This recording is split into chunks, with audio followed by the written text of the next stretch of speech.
Hello and welcome to another episode of Sports and Songs Podcast. We're on season 6, episode number 29. Tonight's our sports edition. We've got a special guest with us today from the Waconia Lakers, Ronnie Olson. Ronnie, welcome to the show. Thank you. Thanks for having me, Dan. Awesome. Good stuff here. As you can see, I'm wearing the Waconia Lakers gear here. They did win the Class C championship. Ronnie was part of that team, and we'll ask him a few questions about that championship run, because in 2011 you made it to the championship game and lost in extra innings, and that was 2011. Now 2024 you get a chance to get to the finals again, this time in Jordan, taking on a strong Jordan Brewer team on their home field and coming away victorious with a 5-2 win, winning the Class C title. So first off, congratulations. How was it? How was some of the I see the photo there behind you. The energy at that game with the crowd, everything was sold out. It was nuts. It was a perfect day, Labor Day weekend. Tell us a little bit about that.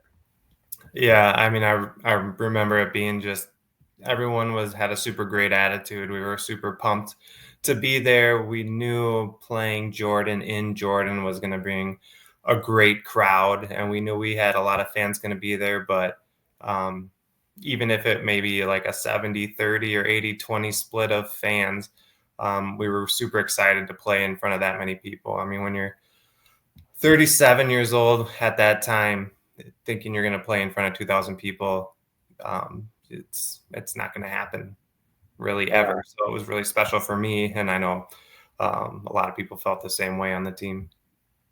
Yeah, I could just imagine. It was quite the road, and it was the final year of playing in the normal, what we call the old school class system, before all these changes took place. So it was well worth it to win it. Ended on a high note. Freddie took off as the manager.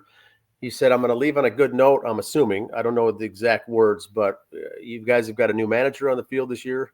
And how did all that go? It must have been great for Freddie to leave on a note like that. Yeah, it's kind of crazy. We kind of knew that with everything changing this upcoming year, it kind of happened before the season started in Freddie's garage when we had the discussion on, how do we want to work our points this year? Do we want to try and look to add some people to maybe try and get over the hump, give it that last ride, and, maybe move to A that year or this upcoming year?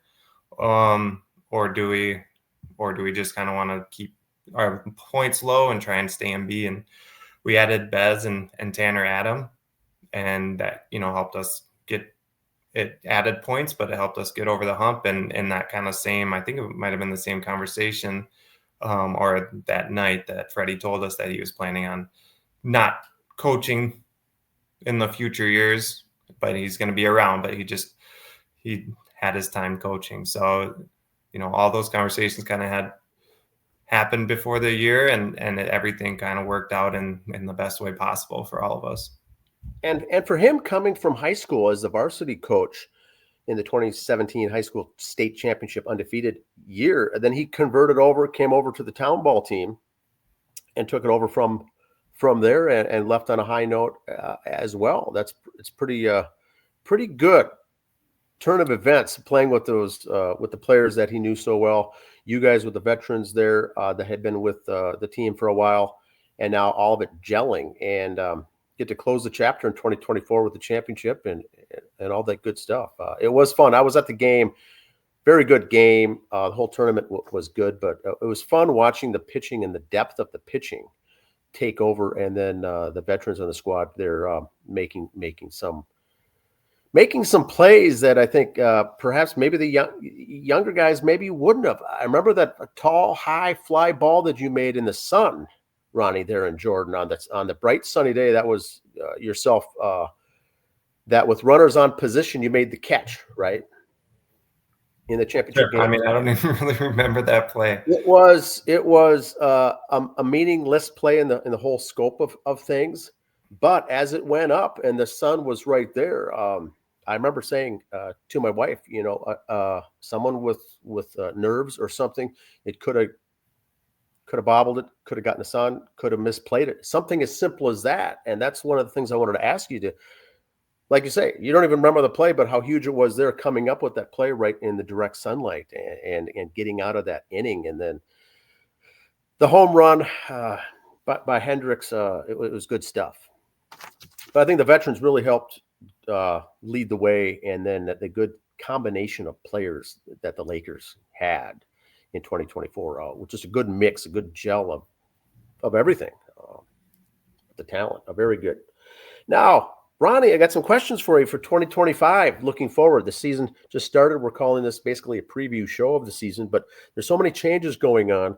Number one, the Lakers have a new manager. New manager, Jeff Crest, is running the show now. So how is that taking over in the offseason? I think it was a good time for Freddie to take off because with all these changes, he probably didn't want to even deal with it. It was all I can think of, right? Yeah, I know for a fact that he, would get anxiety going to bed at night, would struggle to go to bed, just thinking of, did I do everything? Did I do all the points correctly? Is there anything else I need to do? Make sure we're in the best case scenario. And so I think he's kind of been able to alleviate that stress, and especially moving to these new class systems where you're finding Buffalo, you're finding other teams that pop up of things that they aren't even aware of and we've been found in the past that we didn't even realize and got suspended for a year. And so I think he was ready to let go. Yeah, and we talk about this a lot on the show and amateur baseball. The criteria, the points all go along with, there's three really breakdowns of the points: the city size, the population, your region or area of how big your city is, your criteria points, which is the player points on the roster, basically up to the year when after they turn 35, those roll off, I believe. But it's how you competed in college at what level. And then the last thing is your success points, which is the 4 or 5, I'm not sure, recent endings and how you finish, how this team finished in the last 5 successive years. And they put those points together to see what class you're going to fall into. And so they redid that, kind of did a level set this year, and got things evened out. Whether people like it or not is beside the point. But they shook it all out and redid everything from scratch. So now there's Class A, Class B, and Class C. And what I want to do here is bring up an image just to show the breakdown here of what we've got going on. And this, and part of this episode too is a little educational. It's very confusing for all this. So the 61 teams in Class A, that's Waconia Lakers are now going to be Class A, not jumping up one from Class C up to B, which many people are familiar. If you win the state, typically you move up, or they force you to move up a class. But this is moving up 2 classes. So Waconia's an A, along with 60 other teams. So there's 61 teams, state of Minnesota, that are in Class A, 72 in Class B, and 139 in Class C. So Minnesota baseball, town ball, huge, 272 teams in the state of Minnesota that are playing town ball. Now, the postseason is a little different, too, when they have the playoffs for this year. They're calling them different, and I don't know how, if this will stick after 1 year. But Class A, what you guys will be in is a section. You'll have a section that you'll play in, and you'll have a tournament to see who goes to state from that section. I think there's top 4 finishers in the section will earn a state bid. Class B, they're calling them districts, and Class C are regions. So there's confusion kind of all around, but ultimately you get the bid for whatever class you're in. You will end up at state. And state this year will be held in Brownton, Hutchinson, and what is the third site? Glencoe? Glencoe, yeah. Glencoe. So the 3 sites. Another thing advantageous to you guys here in Waconia that is close to home. Should be fun coming off that Class C championship. So very interesting how it's going to be broken down this year. And Ronnie, we did ask on a previous show with the state board of Minnesota, that this is not a trial. This is not a test. This is not a 1 or 2 year beta example. This is it. Now, there's going to be tweaks and changes, but if this format doesn't pan out, they're not going back to the old way of thinking. And what's your thoughts on that? I'm not really a fan of what they've done with everything. I feel like you can poke holes into everything, or kind of like all those different reasons that they decided the way that it should be. I mean, I think we should be in Class B. I think, personally, I think it's just way more fun to have those types of teams, kind of more in the region. This is a debate that I think I've had with many friends and teammates, and other teams that have, and I think a lot of people are on the same page, but I know at the same time it's a tough decision for the state board to make all these decisions and make everyone happy. But I think, I'm not in favor of kind of making this big adjustment, because my biggest thing is it's called town ball. We play for kind of our town, and when you're adding all these A teams from cities, they're just playing baseball, which is nothing wrong with that, but they don't have the town behind them. I can kind of see that firsthand when I played for Rochester growing up. It was fun, but you just had family members and girlfriends and friends come to the games, and the town wasn't really behind them. And this is just way different in Waconia and this surrounding area. So that's my biggest thought in this whole restructure. Yeah, it's true. Class C is known for the town gets behind everyone in town knows the town baseball team. They know the players. The kids get the autographs. Class B, it's bigger, but Class A are, like you said, many people in the town, in that city, has no clue what the town ball even is, what the team nickname is, and who the players are. So it's a very different animal. And I don't know if by doing all this, it'll help grow the Class A game, or all the classes will grow, or it'll be just more fair across the board. I don't know, but it's going to be interesting. So I'm looking forward to the season because, number one, you've got everyone's schedule is going to be now different. So we're in the Crow River. Crow River has huge history. We've been following it here on the show for the last 6 seasons. So it's a blast for Andy and I to cover the Crow River. Now you've got it split up where you still can schedule some of the games against the Crow River teams, but most of yours are going to be section related teams as far as the groups that you'll be playing with. So let me bring this up here for a sec. For folks that aren't familiar, here's a Lakers schedule's out. It's a 24 game schedule posted online. And basically you could break it down this way. 16 games are against other Class A teams, right? And then you get 6 games that are against opponents in Class B. And that's your I do like the fact that the schedule has Delano playing home and away against Delano in Class B, a new team in the Crow River, and then the other Class B teams in the Crow, with the exception of, I think, West Tonka and Carver. There's no games against Carver at all or West Tonka at all. And Class C, there's just 2 games. So schedule makers, regardless of who it was doing it, putting it together, the challenge that it is, the Class C teams are Hamburg and New Germany. So Arlington's new in the Crow this year. No game against them. No game against Brownton, Cologne, Glencoe, Norwood, or Winstead. So no games on the schedule at all. Now Mayer bowed out and left altogether. So there's no team in Mayer. But there will be, a 1 game, good game. These should be good games. Young America, Green Isle, Plato. 2 against St. Bonnie because they're A. 2 against Delano. just for the sake of it. One against Watertown at a neutral site in Hamburg. These should all be good games. These should all be very, very fun. But you lose a little of the Crow River history of not taking on some of these other teams. That New Germany game will be out there in New Germany. Hamburg is at Hamburg, so still some fun.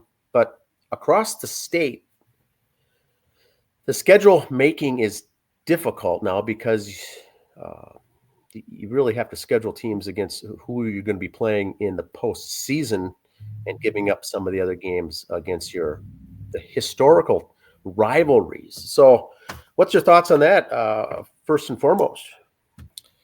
Yeah, well, I think one of the biggest benefits of being in the Crow is how you have all the teams that are, in pretty reasonable driving distances, and adding teams like Burnsville and Egan and driving out there. It's not ideal for anyone to want to do that. And then you just kind of lose that fun of just going to some of these parks, and we have so many nice parks in our league, and you get to know so many of the players throughout the years, especially being on the team as long as I have, and you just lose some of that, and it's just kind of unfortunate. I think we're going to be playing in some really tough games and good opponents, so there should be some good baseball, but kind of what I've been insinuating is you miss the nostalgia of going to these towns. So the group in your section for the postseason then will be Chaska, Victoria. Those are close, fair enough. Burnsville, Prior Lake Jays, Chanhassen, close. Shakopee Indians, always tough. Egan, long trip. So those will all be home and away series. So they'll all be coming here for the first time for many of these teams, playing out in Waconia at Lions Field. And then Lakers, players and the fans now traveling out to these other average, I'll call it, ballparks at best, and nothing really to write home about as far as Shakopee, Chaska. I think that there are some good ballparks. I mean, I haven't been to all of them, but that is one benefit of this is we do get to play at some nice new parks too. Some newer ones, Chanhassen, yes. Yeah. Prior Lake Jays over the years have done a lot of work. Always good, Chaska Athletic. So still some good, but different. It's going to be a different feel. Now, I did see, going to the first couple of games, the New Jersey tops, not full uniforms, but just the tops, I think, are all new. Is that something that was came up with the team and just decided to go new, or the last ones were good? I still like the old versions as well, home and away. We kept the same style pretty much, but I think there's some people that kind of didn't like the feel of it as much, and we try and get a jersey every couple of years, so it was kind of time after 4 or 5 years with the white jerseys that can fade in the color a little bit after getting dirty for all those years. So that was kind of the main decision. Yeah, they look sharp. They look sharp. Now, so the schedule you've seen, you've got the schedule like you commented on, some new teams, some new locations, some different. That baseball itself should be good. The quality of the game should be good, but you lose some of the. You're not going to know or have buddies on the other teams as much as we had here playing in the Crow and whatnot. So it's a 24-game schedule. 9 of those teams you'll be playing home and away, so that already makes up 18. And the other 6, like I said, are just single game games. A lot of conferences are having trouble or challenges as far as how do you weight these games? Do you weight them more of when you play up? Are they worth more versus a top team? Are they worth less losing or winning against a Class C team now? For you guys, is it worth less? Some of these conferences have that. I haven't seen the standings yet for the Crow, or as far as how that's all going to shake out. But right now, I see there's just overall standings on the website. The Minnesota State website is overall standings. And then there's your A versus A standing, B versus B, C versus C. It'll be interesting. The thing I thought was interesting, and I'd like to pick your brain on this, Ronnie, is the schedules now all show if you're not playing in your state or in your class, they show them as exhibition games. So I've run into a couple people that say, I wasn't going to go to that game because it's exhibition, or I watched the team wins, 5-0, but it was exhibition, so I didn't really care, locally. And I said, those are all games that count. Your overall records, those are still legit. There's umpires at the games. They're selling concessions. Those are legitimate games, but they have to classify them not as what would you call them? Important or a game that count. They have to list them as exhibition, which I don't like, but it's very confusing to the average baseball fan watching town ball, right? Yeah, and to tell you the truth, I haven't even heard how that's done in the Crow. As far as I know, like we're A, and we're not really involved in the regions or sections for the Crow River at all. And I remember hearing like, how are they going to adjust that for B and C? Because I think, like you said, you want all the games to count. You want, even if they're weighted differently, that at least they're counting. And I think that's important. And that's, kind of one of those unfortunate things that this change is kind of forcing people like you to look at these games and maybe not be as into it as you might be when they're not categorized. Yeah, and the stats, the batting averages, the stats will count. The ERA, pitching, they're all going to count. So they're actual real games, but unless they come up with a different word or the verbiage for what they're calling them, exhibition really just makes it sound like a scrimmage. And I was even talking to my dad, who went to a game last week. He said it was an exhibition game. I didn't stay past the 7th. I left. I said, well, that's a game. That's a real deal. That's a real game that counts. Not as much as the real deal, but I think they may run into some issues with that with all these changes. But it'll be interesting nonetheless. Waconia looks good for 2025. I've seen the game in Chaska, winning easily there, falling behind and losing at the end there. But it was getting different pitchers in, trying out some different things. The other game was another big lead against Chanhassen. Or who was the other Victoria. game? Victoria. So against Victoria was Sunday's game. And so I think the Lakers have a team that can compete with anybody at any level. So they're all going to be good. It's not like you're going to be outmatched or overmatched playing Class A. And there's a lot of talent on this squad. And can you go over a little bit of any new players on the team for the listeners? Any veteran players that left? Anyone rolled off this year? Any new guys signed up? No, we kind of made the decision that we didn't really want to add anyone because our goal is to get down to B. So we just kind of kept our roster. We're hoping some of those young guys that are in college will come back and kind of give us a little bit more of that juice. And we have, some high schoolers that are really talented as well. So if their schedule allows, they can help us out too. But kind of getting back to, we should be able to compete with some of these A teams. I think one of the biggest differences is just the amount of depth that we have compared to them. Is, we do have a good amount of depth, but just probably not the same as some of those A teams when they're throwing out college pitcher after college pitcher, and or maybe throw out a Chris Bullis throwing out there. That's getting close to 40 now. So that's probably the biggest difference that we have. But overall, like, we do have a talented group, and hopefully can compete. Yeah, Bullis did a good job on the inning the other day. Pitch Eric Olson looked good in his inning as well. So with some of the veterans, it's fun to watch with this group. There was something at the top and it tipped my tongue. But anyway, it's going to be interesting for 2025 how this goes. Oh, I know what it is. So if the goal is to get back down to B, then what they did change this year, and you're probably well aware of it, is in the past when you got moved up or down, there was a 2-year window before you went back to, whatever you want to do. Now it's one. It's just one. If the points come down now for the Lakers down to B level, they can go automatically into B in 2026. There's no waiting period. There's no window of to make that jump. So that's another new thing this year. It's just a 1 year. So Lakers right now are in Class A for once, this one, and possibly the only 1 year. And so that's going to make it more fluid as well.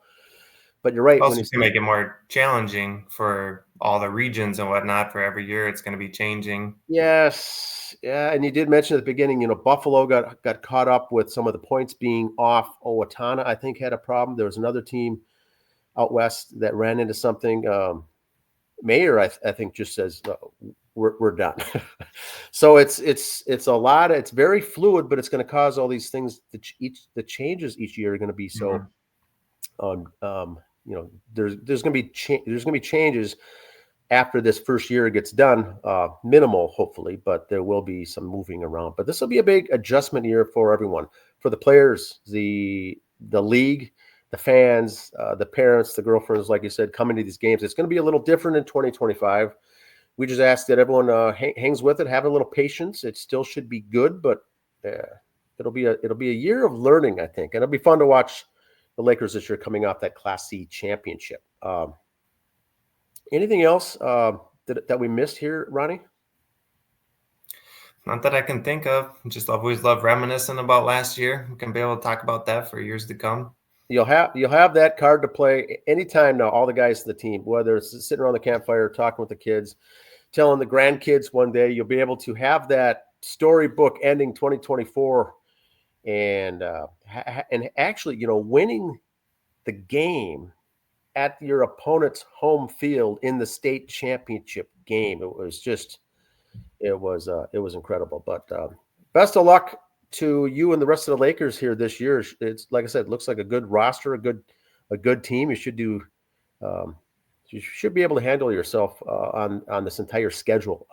I would be willing to bet. So thanks again for joining me on the show here, Ronnie, and have a good season. Wish you the best of luck. Thanks, Dan. Thanks for your support throughout the years. I appreciate it. Awesome. All right. Have a good one. All right. See ya.